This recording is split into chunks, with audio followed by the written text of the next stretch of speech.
Lord Indra's apology. Lord Indra realized the truth of the Lord Krishna's descent on earth. He thought, "Oh, what a fool I have been. Lord Krishna is a divine being with miraculous powers. I challenged the Supreme Lord in my blind pride and jealousy." Coming down to earth, he bowed before Lord Krishna and sought forgiveness. He praised him and sang hymns in praise of his glories.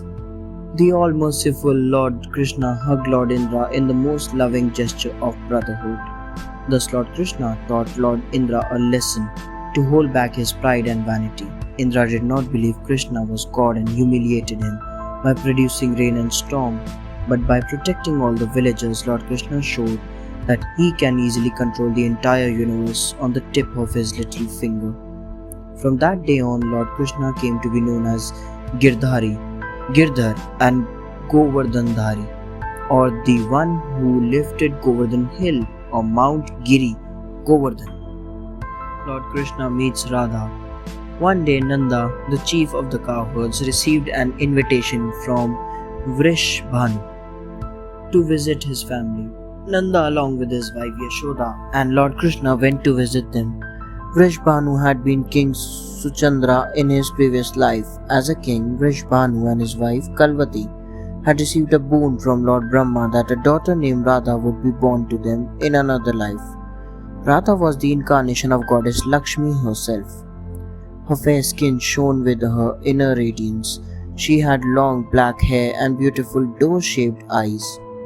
When Lord Krishna saw the gentle and sweet Radha, he felt instant affection for her. "Will you be my friend?" Lord Krishna asked charming Radha. "I was hoping you would ask me that," Radha smilingly said. Thus a deep bond of friendship and affection formed between the two children. Lord Krishna grew more attached to Radha as he became older. The Gopis are jealous of Radha. As Lord Krishna grew older, he remained very close to Radha. All the Gopis who gathered around him and played with him complained, "He is always talking to Radha. Why doesn't he talk to us all the time instead?" A Gopi sighed and said, "I would give anything to be Radha." As much as he liked Radha, Lord Krishna was also jealous of her fair face. One day he applied color on her face as a mark of protest. Radha laughingly put color on Lord Krishna's face too. The Gopis laughed with delight at this. Lord Krishna said, "You are laughing, so I must put color on you too." Thus, he put color on the faces of some of the protesting yet amused Gopis. Soon all the children started putting color on one another's faces. This was the initiation of the Indian festival of Holi in Vrindavan, in which people play with colors. Lord Krishna tricks the Gopis. One day, when the Gopis were bathing in the river, Lord Krishna crept quietly up on the banks of the river and stole their clothes. He then climbed up a nearby tree and placed the heap of clothes on a high branch. The Gopis had been too busy to notice Krishna, so they did not suspect anything. They prepared to come out, though they were shocked to see their clothes missing. It was only when they heard Krishna laughing that they realized what had actually happened. "Please give our clothes back, Krishna," they pleaded from inside the water. "I will return your clothes if you all fold your hands and raise them above your heads in total surrender," Krishna said. Though very reluctant and highly embarrassed, the Gopis finally agreed and did as they were told. They immediately got their clothes back. In reality, Krishna was freeing the Gopis of their ego and teaching them to surrender themselves in front of the Supreme. The two cowherds. As they grew older, Nanda decided to give Lord Krishna and Balram some responsibilities. In their village, young cowherds were given the responsibility of taking care of calves. So Nanda gave the two brothers charge of the calves. "You must take care of that the little calves are well fed and remain safe at all times," instructed Nanda. Thus, along with the other young cowherds, Lord Krishna and Balram started taking care of the calves. They took them to the pastures every morning and returned home every evening. When they went out for cattle grazing in the pastures, Krishna often played the flute. They also ate amalki and bale fruits. Often to amuse themselves, they mimicked the sounds of cows and bulls and even other animals and birds. However, danger would soon come to the two brothers and the cowherds They feared nothing, for Lord Krishna was with them. Vatsasura's plan. Once a demon named Vatsa was encouraged by evil Kansa to attack Lord Krishna. Who can withstand my power? If I kill Lord Krishna, the demon world will sing my praises, thundered Vatsasura. Thus, he went to Vrindavan and observed Lord Krishna's activities carefully. I can easily trick this boy and his brother by turning into a calf and slipping into their flock. They will not notice me and I will be able to attack them with ease, he plotted. While the cattle grazed, Lord Krishna and Balram played on the banks of river Yamuna. Demon Vatsa quickly changed from his monstrous form into a small, innocent-looking calf. Then he mingled with the other calves so that he might escape being caught by the two brothers. However, Lord Krishna was the eighth incarnation of Lord Vishnu. He sensed something was wrong at once. He stopped playing with Balram and motioned his elder brother to follow him behind a tree. Lord Krishna kills Vatsasura. Brother, don't look now, but there is an evil demon in our herd that has changed himself into a calf. But we can catch him if we are clever, Lord Krishna said to Balram. Both of them planned a simple course of action to catch the cunning demon. Then the brothers sneaked up on the calf, who was Vatsasura in disguise. Soon they both surrounded him so quietly that the demon was unaware of them. Even as Balram watched, Lord Krishna quickly caught hold of the demon calf's legs and tail and started whipping him around forcefully. Then he threw him up in the air. The demon calf fell from the impact on the ground and died.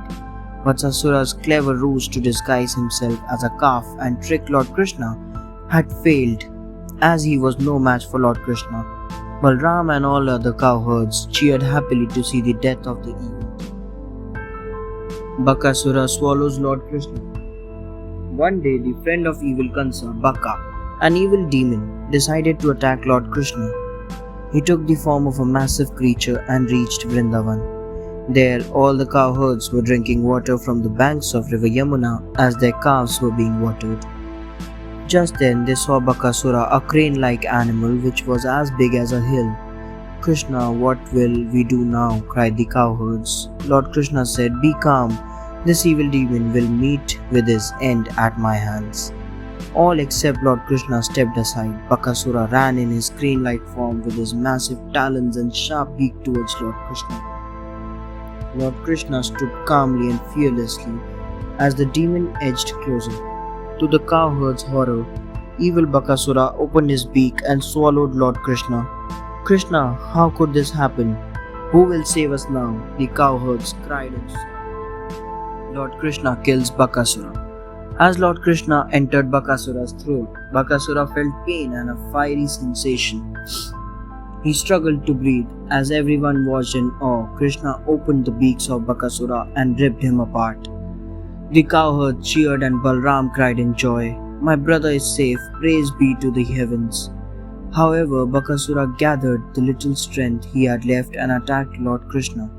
Again, using his sharp beak and razor-like talons, Lord Krishna caught hold of the beak and broke it into two. Then he killed Bakasura so effortlessly that the onlookers were amazed. This incident clearly proved that even a demon of such a massive size was no match for Lord Krishna.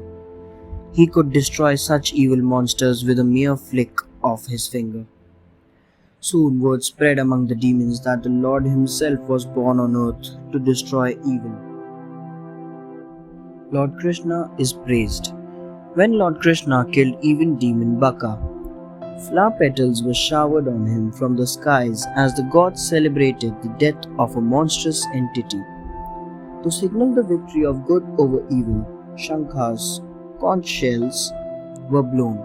The sound of the celebrity bugles and drums resounded in the skies. Beautiful melodies sung by the apsaras and nymphs flowed from the heavens in celebration. But the cowherds felt the deepest joy. They all ran to their village praising the Lord. We saw our Lord Krishna kill the evil demon, which was as strong as 1,000 bulls, one of them said. Another one said the evil demon was very powerful, but he was no match for Lord Krishna. Thus, The men and the women of Vrindavan cheered at yet another triumphant victory of Lord Krishna. However, amidst all these celebrations, Mother Yashoda was worried about the safety of her son. Krishna consumes the forest fire. One day, while Lord Krishna and his friends were playing while grazing, their cattle wandered into the deep forest. Soon they started searching everywhere for the cattle, but could not find them. Krishna played his magic flute. Usually, the cows came running at the sound of the flute, but that day they did not come. Rather, they moved from afar. Krishna and his friends followed their sounds and went into the forest. They were shocked to see that the forest was engulfed in a fire and huge flames surrounded the cows. The cowherds cried, "Krishna, please help." Krishna consoled, "Don't be afraid, close your eyes and do not open them until I say so." When his friends obeyed him, Lord Krishna used his yogic power and consumed the fire into his mouth. Then he said to his friends, "Now open your eyes." When they opened their eyes, there was no fire. They returned home praising Krishna all the way. Krishna and Kamdeen. After Lord Krishna had humbled Lord Indra, a divine cow named Kamdeen came to meet him from Devlok, the abode of the gods. Kamdeen had divine powers and she could grant any wish. She said to Krishna, "You are protecting all the cows, who are my children. To us, you are the Lord of Lords. Brahma has directed us to perform the ceremonial bath of crowning you as our Indra." Seeing so, Kamdhenu gave Lord Krishna the coronation bath, pouring the holy waters brought from the heavens and her own milk. Then Kamdhenu said to Krishna, "My Lord, from now on you will be lovingly called Govinda. You are Govinda because you protect the cows and also the entire world. Lord Indra is only the Lord of gods, but you are the Indra for all living beings." The whole village rejoiced at this event. Then Kamdhenu took leave of Krishna and returned to Devlok. Krishna releases Sudarshan. On the night of Shivratri, the people of Vrindavan were resting in the Ambikavan forest. At midnight, a python slithered up to Nanda and began devouring him. Nanda cried out, "Krishna, this python is swallowing me, please save me." Hearing this, all the men began beating the python with blazing logs of fire, but it did not release Nanda. Then Lord Krishna touched the python with his foot and the python shed its body.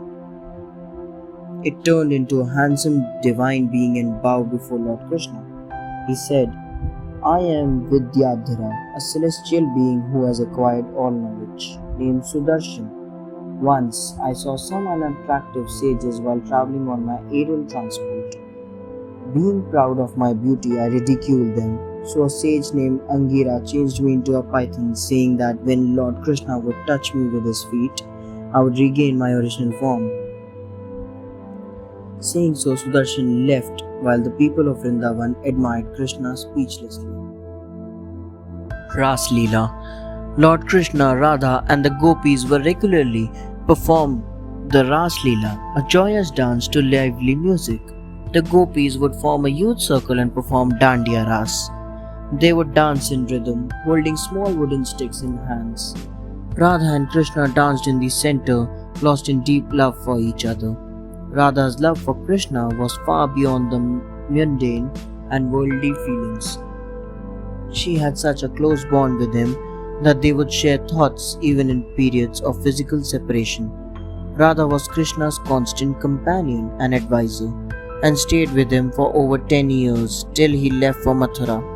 Such was the love of Krishna for the Gopis that he would manifest into multiple forms of himself, so that no Gopi might ever feel neglected. Thus, none of the Gopis ever felt jealous or envious of Radha, for each Gopi had a Krishna all to herself. Krishna and Sanka Chuda. One night, Lord Krishna and Balram went to their favorite spot on the banks of the Yamuna. While Krishna played the flute, his friends, the Gopis and even the cows ran to the banks of the river. As they all danced around Lord Krishna, a demon named Sanka Chuda happened to be passing by. He was charmed by the beauty of the Gopis and quietly carried some of them away. But the Gopis cried out, "Krishna, save us! This demon is taking us away. Immediately, Lord Krishna and Balram started chasing Sanka Chuda. The demon had heard about Lord Krishna. Frightened, he left the Gopis and fled for his life. In no time, Krishna overtook him and gave him a blow on his head. Sanka Chuda died on the spot. Lord Krishna took out a jewel crest from his chest and presented it to Balram to wear. The Gopis thanked Lord Krishna for saving their lives. Thanks for watching. Do like, share, subscribe to Sahil Book House.